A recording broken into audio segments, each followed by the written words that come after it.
মহানবী হজরত মুহাম্মদ সাল্লাল্লাহু আলাইহি ওয়াসাল্লাম যখনই কোনো বিপদে পড়তেন বা কোনো সমস্যার সম্মুখীন হতেন, সাথে সাথেই তিনি নামাজে দাঁড়িয়ে যেতেন। পবিত্র আল কোরআনের একটি আয়াতে মহান আল্লাহ তাআলা বলেছেন, তোমরা নামাজের মাধ্যমে এবং ধৈর্য ধারণ করে আল্লাহ তাআলার কাছে সাহায্য প্রার্থনা করো। নিশ্চয়ই আল্লাহ তাআলা ধৈর্যশীলদেরকে পছন্দ করেন বা ভালোবাসেন। এটি একটি শর্তযুক্তই বাক্য যা আল্লাহ তাআলা উল্লেখ করেছেন যে কেউ যদি ধৈর্য অবলম্বন করে এবং নামাজের মাধ্যমে আল্লাহ তাআলার কাছে সাহায্য প্রার্থনা করে, তাহলে সেক্ষেত্রে আল্লাহ তাআলা তাকে সাহায্য করবে।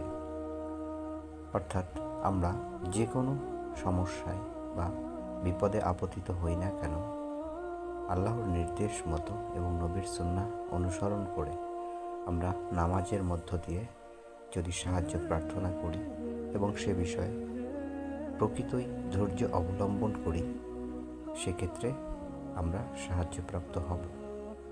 অন্য একটি আয়াতে আল্লাহ তাআলা এভাবে বলেছেন যে আল্লাহকে ভয় করে, আল্লাহ তাকে কঠিন অবস্থা থেকে উত্তরণের পথ তৈরি করে দেন এবং তাকে এমন জায়গা থেকে রিজিক দেন যা সে কল্পনাও করতে পারবে না। যে আল্লাহ তাআলার উপর ভরসা করে, আল্লাহ তাআলাই তার জন্য যথেষ্ট এবং প্রত্যেকটি জিনিসের একটি নির্দিষ্ট সময় রয়েছে। আসলে পবিত্র আল কোরআনের ছোট ছোট আয়াতগুলো এত বেশি তাৎপর্যপূর্ণ, যদি কোনো ব্যক্তি সেই আয়াতগুলোকে তার নিজের জীবনে নীতি হিসাবে গ্রহণ করে, তাহলেই তার জীবনের সব কিছু অত্যন্ত সহজভাবে সমাধান করা সম্ভব।